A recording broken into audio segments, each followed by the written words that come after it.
Bismillahirrahmanirrahim. Assalamualaikum warahmatullahi wabarakatuh. Innal hamdalillah wa syukralah la haula wa la quwata illa billah. Allahumma shalli wa sallim ala rasulika an-nabiyil karim sayyidina Muhammadin sallallahu alaihi wasallam. Ba'd. Hadis yang ke-23 saudara dan sahabat seiman dimanapun berada, itu hukum menghadap Baitul Maqdis ketika kita punya hajat, itu buang hajat ya di WC. Mari kita dengarkan hadis yang ke-23. An Abdullah bin Umar radhiyallahu anhu, semoga Allah meridhai Abdullah bin Umar, dia berkata, annahu kana yaqul, ya, apa katanya? Inna nasan yaqulun, sesungguhnya ada satu orang manusia, sesungguhnya manusia-manusia mereka berkata, idza qa'adta ala hajatik, apabila engkau sudah duduk, ya, jongkok ibaratnya, ala hajatik, untuk menunaikan hajatmu, fala tastaqbilil qiblah, tidak boleh ngadap ke kiblat, nggak boleh ngadap ke kiblat, wala Baitul Maqdis, dan juga tidak boleh menghadap ke Baitul Maqdis. Ya, kalau posisi kita di Indonesia ini ngadap ke Mekah, ngadap ke Madinah, menghadap ke Mekah, ya, maksudnya ke Masjidil Haram, itu hampir sejajar persis menghadap ke Masjidil Aqsa kalau kita dari Indonesia posisinya. Tapi orang yang tinggal di Madinah beda, Mekah ke sana, Masjidil Aqsa di sana.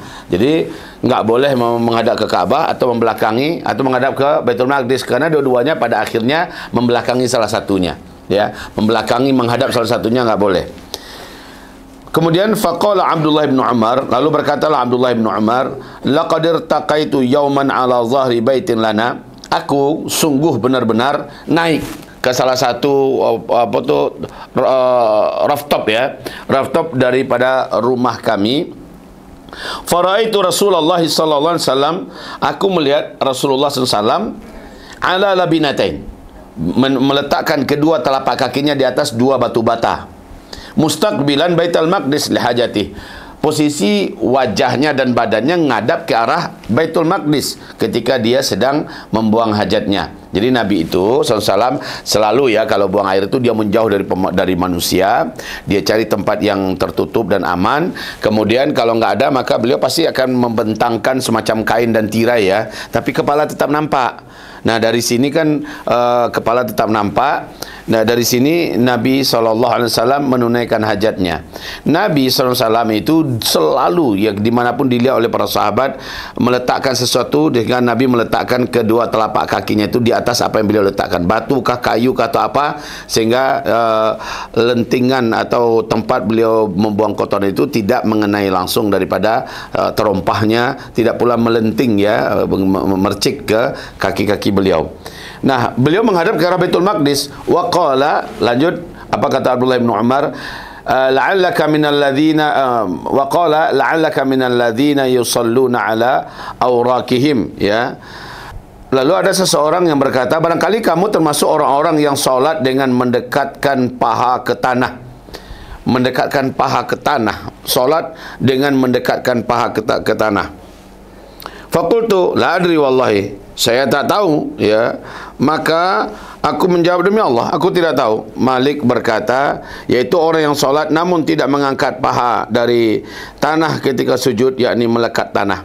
Saudara dan sahabat yang kami muliakan, la adri, qala Malik, yakni alladhina yusalli wa la yartafi'u 'anil ard yasjudu wa huwa lasiqun bil ard.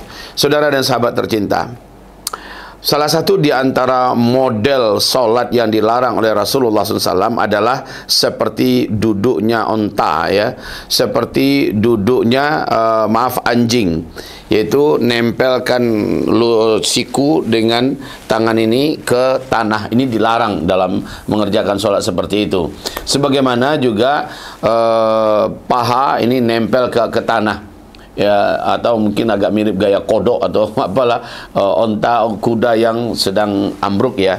Ini semuanya dilarang daripada pekerjaan gerakan solat, kecuali orang ini memang dalam kondisi dia lumpuh, sakit berat dan sebagainya. Ini berbeda hal. Baik, saudara dan sahabat yang kami cintai, masalah menghadap ke arah kiblat ketika di dalam solat, dalam kajian kita fikih kita, menghadap ke arah kiblat sebenarnya tidak masalah selama di depan kita ada penutup, ada sutrah, Apalagi sekarang kamar-kamar mandi kan rata-rata pakai penutup semua. Jadi udah nggak jadi masalah mau menghadap kiblat, mau menghadap ke kanan, ke kiri dan sebagainya, nggak ada masalah. Oke, tapi ketika kita di alam terbuka, la tastaqbilul qiblata wa la tastadbiruha, kata Rasulullah. Kamu tidak boleh menghadap ke arah kiblat, kamu juga tidak boleh membelakangi kiblat. Ya, tapi kata Rasulullah, menghadaplah kamu ke kanan atau ke kiri, itu kiblat ya, kanan atau ke kiri ngadapnya ke sana atau ke situ. Itu yang diperintahkan Rasulullah. Namun sekali lagi, apabila sudah ada sutra, sudah ada pelindung penutup badan sehingga fisik kita sudah tidak lagi nampak oleh orang-orang umum, maka ngadap ke arah kiblat atau membelakanginya tidak lagi menjadi masalah seperti yang ada di dalam hadis ini. Begitu saudara dan sahabatku yang tercinta, semoga kita tidak menjadi kaku dan baku ya. Umpamanya ada orang yang mau bangun rumah, lalu dia memastikan arah kiblat kemana nih? Ke sana. Dia nggak mau WC-nya ngadap ke sana. Padahal WC itu jelas-jelas dalam ruangan, yang ruang itu ada pembatas dan ruang khusus. Ya, nggak jadi masalah mau dia ngadap ke sana atau belakangnya saat dia di ruangan tertutup, itu nggak ada masalah. Faham insyaallah, mudah-mudahan barakah. Hayakumullah wa taqabbalallahu minna minkum, la haula wala quwata illa billah. Semoga berjumpa lagi saat kami pulang dari tanah suci dan Masjidil Aqsa.